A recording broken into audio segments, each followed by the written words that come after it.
Hello दोस्तों, स्वागत है आप सभी का आज की क्लास में। तो जैसा कि आप लोगों को पता है कि आपके सीटीटी की ऑफिशियल नोटिफिकेशन जो है वह आ चुकी है और आपके जो फॉर्म वगैरह हैं वो भी भरना शुरू हो चुके हैं। आपका एग्जाम जो है वह 21 जनवरी को होने वाला है। आप लोगों के पास में बहुत अच्छा समय दिया गया है तैयारी करने के लिए, तो आप लोग अभी से लग जाइए और अपने एग्जाम की अच्छी तरीके से तैयारी कीजिए। इस चैनल पर आपको सीडीपी हिंदी और ईवीएस की संपूर्ण क्लासेस करवाई जाएंगी, जहाँ से आप लोग सीटीटी परीक्षा में 30 में 30 स्कोर कर पाएंगे। तो आप लोग इस चैनल के साथ में जुड़े रहें और इस चैनल को ज़्यादा से ज़्यादा लोगों के पास में शेयर करते रहें। तो हम लोगों की जो कल क्लास चल रही थी उसमें कुछ टेक्निकल ग्लिच आ गया था, जिसकी वजह से क्लास जो है वह बार बार रिपीट हो रही थी। हम लोग उसी क्लास को आज दोबारा से करने वाले हैं अच्छी तरीके से। तो सभी लोग क्लास को एक बार लाइक कर दीजिए, फिर क्लास को शुरू किया जाए। सभी लोग एक बार क्लास को लाइक कर देंगे और जो भी चैनल पर नया है वो लोग चैनल को सब्सक्राइब कर लेंगे। तो चलिए क्लास को शुरू करते हैं। तो आज का हमारा जो टॉपिक है वह है कोयला और पेट्रोलियम, जिसके अंदर हम लोग संसाधनों के बारे में बात करने वाले हैं। यहाँ पर आप लोग देख पा रहे होंगे, यहाँ पे लिखा गया है संसाधनों के प्रकार। हमें पता है कि जो संसाधन होते हैं वह मुख्यतः दो प्रकार के होते हैं। एक होते हैं प्राकृतिक संसाधन और एक होते हैं मानव निर्मित संसाधन। प्राकृतिक संसाधन वे होते हैं जो हमें डायरेक्ट प्रकृति द्वारा प्राप्त होते हैं, और मानव निर्मित संसाधन वे होते हैं जो मनुष्य आवश्यकता पड़ने पर अपने आप बना लेते हैं।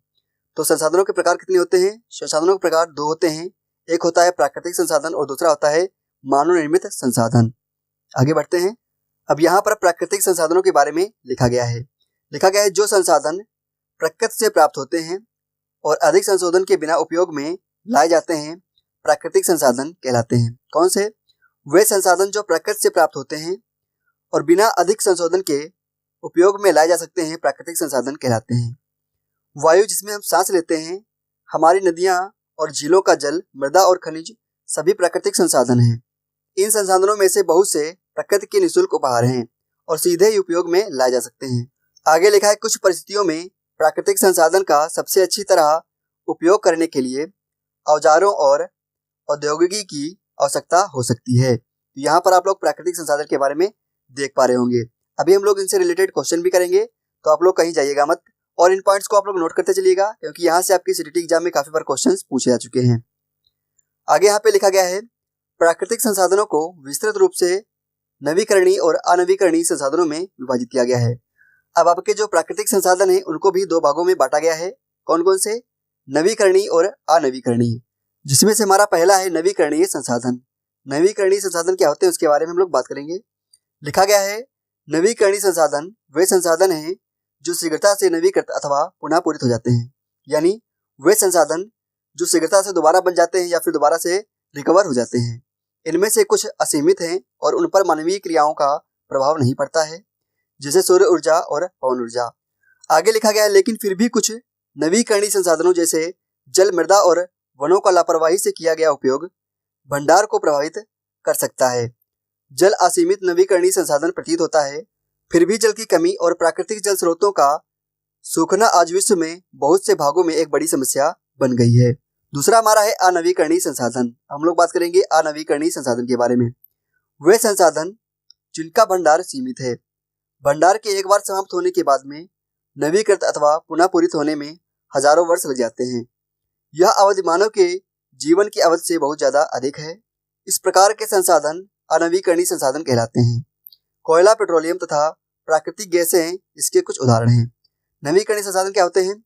वे संसाधन जो दोबारा से इतनी जल्दी पूरित नहीं हो पाते हैं या फिर बन नहीं पाते हैं और उनके बनने में हजारों वर्षों का समय लग जाता है, जो कि मानव जीवन की अवधि से बहुत अधिक होता है। तो यहाँ पर हम लोगों ने देखा कि जो प्राकृतिक संसाधन है उनको दो भागों में बांटा गया है।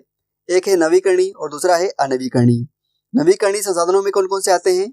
सौर ऊर्जा, पवन ऊर्जा, जल, मृदा और वन। ये हमारे कौन से हैं?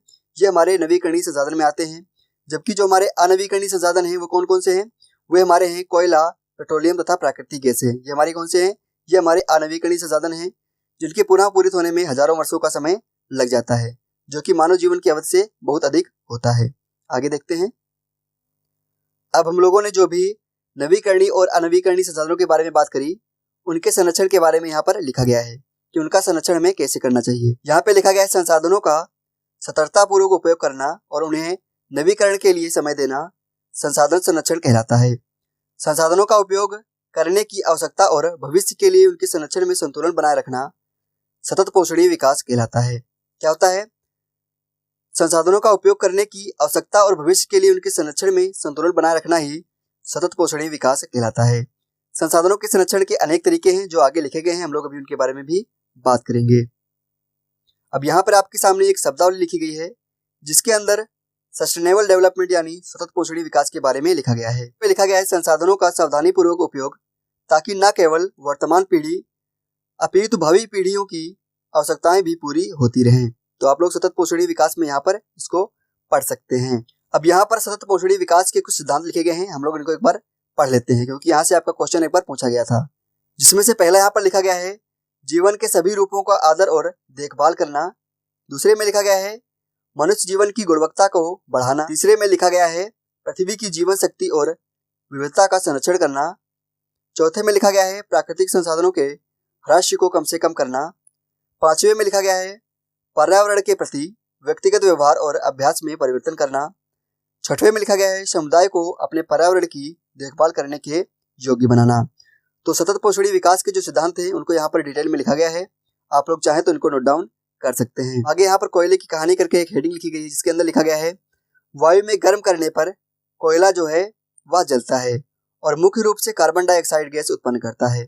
उद्योग में कोयले के प्रक्रमण द्वारा कुछ उपयोगी उत्पाद तैयार किए जाते हैं जैसे कोक हो गया, कोलतार हो गया और कोयला गैस आदि। अब यहाँ पर ये जो कटिंग लगाई गई है आप लोग उसको ध्यान से पढ़िएगा। यहाँ पे लिखा गया है आजकल पक्की सड़कों के निर्माण में कोलतार के स्थान पर पेट्रोलियम उत्पाद बिटुमन का उपयोग किया जाता है। तो यहाँ से आपका क्वेश्चन पूछा जा चुका है, तो आप लोग इसको नोट डाउन कर लीजिएगा कि आजकल जो पक्की सड़कें बनती हैं उसमें कोलतार के स्थान पर बिटुमेन का उपयोग किया जाता है। आगे लिखा गया लंदन में 1810 में तथा न्यूयॉर्क में 1820 के आसपास कोयला गैस का उपयोग प्रथम बार सड़क पर रोशनी के लिए किया गया था। आजकल इसका उपयोग रोशनी के बजाय ऊष्मा के स्रोत के रूप में किया जाता है। यहाँ पे जो लिखा गया आप लोग उसको नोट कर लीजिएगा। यहाँ पे लिखा गया है विश्व का पहला तेल कुआं पेंसिल्वेनिया अमेरिका में वर्ष 1859 में प्रवेदित यानी ड्रिल किया गया था। 8 वर्ष बाद वर्ष 1867 में असम के माकुम नामक स्थान पर तेल का पता चला। भारत में तेल असम, गुजरात, बॉम्बे हाई और गोदावरी तथा कृष्णा नदी के बेसिन में पाया जाता है। आप लोग इसको नोट डाउन कर लीजिएगा कि विश्व का पहला तेल कुआं जो था वह कहाँ पर मिला था और भारत में तेल के कुएं कहाँ पर देखने को मिलते हैं। अब यहाँ पर जो नेचुरल गैसेज होती हैं, जो प्राकृतिक गैस होती है, उनके बारे में यहाँ पर लिखा गया है, जिसमें लिखा गया प्राकृतिक गैस एक बहुत महत्वपूर्ण जीवाश्म ईंधन है क्योंकि इसका परिवहन पाइपों द्वारा सफलतापूर्वक हो जाता है। प्राकृतिक गैस को उच्च दाब पर संपीड़ित प्राकृतिक गैस यानी सीएनजी, जिसको आप लोग कंप्रेस्ड नेचुरल गैस बोलते हैं, के रूप में भंडारित किया जाता है। सीएनजी का उपयोग ऊर्जा उत्पादन हेतु किया जाता है। अब इसका उपयोग परिवहन वाहनों में ईंधन के रूप में किया जाता है क्योंकि यह कम प्रदूषणकारी होता है।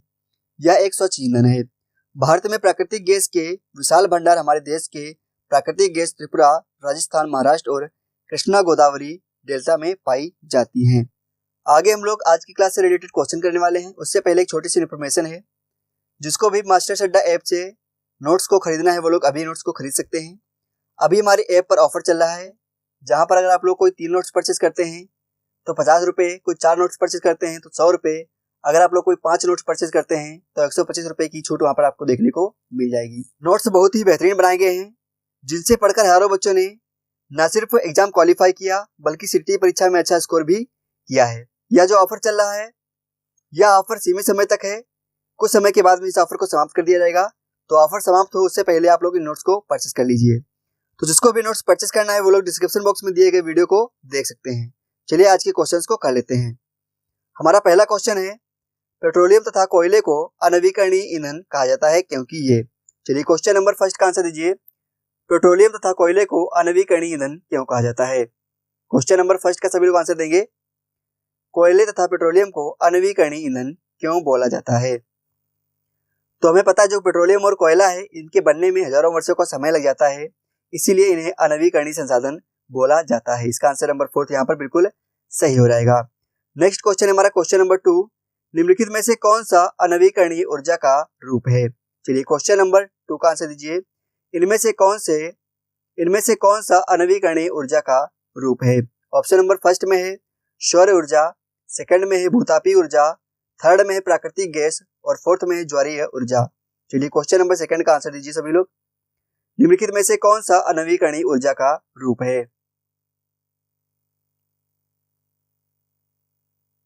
तो क्वेश्चन नंबर सेकंड का ऑप्शन नंबर थर्ड प्राकृतिक गैस जिसने भी लिखा है उसका यहाँ पर बिल्कुल सही हो जाता है। देखते हैं नेक्स्ट क्वेश्चन, सीएनजी का मुख्य संगठक क्या है। चलिए क्वेश्चन नंबर 3 का आंसर दीजिए। सीएनजी का जो मुख्य संगठक होता है वह इनमें से कौन सा हो जाएगा। सभी लोग सीएनजी का फुल फॉर्म लिख के बताएंगे कि सीएनजी का फुल फॉर्म क्या होता है। सीएनजी का फुल फॉर्म क्या है और सीएनजी का संगठक क्या होता है, ये आप लोगों को बताना है। क्वेश्चन नंबर 3 का आंसर दीजिए सभी लोग।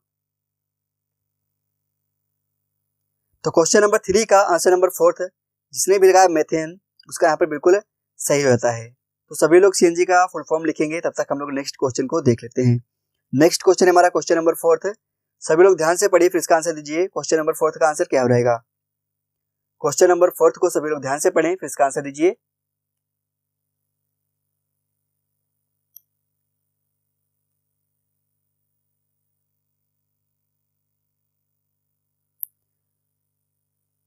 तो हमें पता है सीएनजी का फुल फॉर्म क्या होता है। सीएनजी का फुल फॉर्म होता है compressed natural gas. Question number 4 का आंसर नंबर 3 जिसने भी लगाया है धारणीय विकास लक्ष्य उसका यहाँ पर बिल्कुल सही हो जाता है। क्वेश्चन नंबर 4 का आंसर नंबर 3 बिल्कुल सही है। नेक्स्ट क्वेश्चन है हमारा क्वेश्चन नंबर 5, निम्नलिखित में से कौन सा अक्षय ऊर्जा स्रोत है। चलिए क्वेश्चन नंबर 5 का आंसर देंगे। निम्नलिखित में से कौन सा अक्षय ऊर्जा स्रोत है। ऑप्शन नंबर फर्स्ट में पेट्रोल, सेकंड में है कोयला, थर्ड में हवा, फोर्थ में है प्राकृतिक गैस। चलिए क्वेश्चन नंबर 5 का आंसर दीजिए। निम्नलिखित में से कौन सा अक्षय ऊर्जा स्रोत है। क्वेश्चन नंबर 5 का आंसर दीजिए। तो क्वेश्चन नंबर 5 का आंसर नंबर 3 यानी हवा जिसने भी लगाया उसका यहाँ पर बिल्कुल सही हो जाता है। नेक्स्ट क्वेश्चन है हमारा क्वेश्चन नंबर 6, निम्नलिखित में से कौन सा कोल तार के स्थान पर पक्की सड़कों के निर्माण में प्रयुक्त होने लगा है। चलिए क्वेश्चन नंबर 6 का आंसर दीजिए। निम्नलिखित में से कौन सा कोल तार के स्थान पर पक्की सड़कों के निर्माण में उपयोग या प्रयुक्त किया जाने लगा है। क्वेश्चन नंबर 6 का आंसर देंगे। अभी कुछ देर पहले हम लोगों ने इसके बारे में बात करी थी कि कोलतार के स्थान पर पक्की सड़कों के निर्माण में बिटुमेन का उपयोग किया जाने लगा है। तो इसका आंसर नंबर 3 यहाँ पर बिल्कुल सही हो जाता है। नेक्स्ट क्वेश्चन हमारा क्वेश्चन नंबर 7, निम्नलिखित में से स्ट्रीट लाइटिंग के लिए पहली बार कोयला गैस का उपयोग कब किया गया था। क्वेश्चन नंबर 7 का सब लोग आंसर देंगे। तो क्वेश्चन नंबर 7 का आंसर नंबर फर्स्ट 1810 में किया गया था पहली बार इसका उपयोग। नेक्स्ट क्वेश्चन हमारा क्वेश्चन नंबर 8, निम्नलिखित में से विश्व का पहला तेल कुआं कहाँ खोदा गया था। चलिए क्वेश्चन नंबर 8 का आंसर देंगे। विश्व का पूछ रहा है, निम्नलिखित में से विश्व का पहला तेल कुआं कहाँ खोदा गया था। चलिए क्वेश्चन नंबर 8 का आंसर दीजिए सभी लोग। अभी हम लोगों ने इसके बारे में बात करी थी कि विश्व का पहला तेल कुआं पेंसिल्वेनिया यूएसए में खोदा गया था। तो इसका आंसर नंबर 3 यहाँ पर बिल्कुल सही हो जाता है। नेक्स्ट क्वेश्चन हमारा क्वेश्चन नंबर 9, निम्नलिखित में से असम में सबसे पहले तेल का कुआं कहाँ खोजा गया था। चलिए क्वेश्चन नंबर 9 का आंसर दीजिए। निम्नलिखित में से असम में सबसे पहले तेल का कुआं कहाँ खोजा गया था। क्वेश्चन नंबर 9 का आंसर देंगे। तो क्वेश्चन नंबर 9 का आंसर नंबर फर्स्ट दिग्बोई जिसने भी लगाया उसका यहाँ पर बिल्कुल सही हो जाता है। नेक्स्ट क्वेश्चन है हमारा क्वेश्चन नंबर 10, जो कि हमारा आज की क्लास का नहीं है, यह हमारा पिछली क्लास का है। आपको बताना है कि पौधों के लिए एक संतुलित उर्वरक क्या होता है। क्वेश्चन नंबर 10 का सभी लोग आंसर देंगे।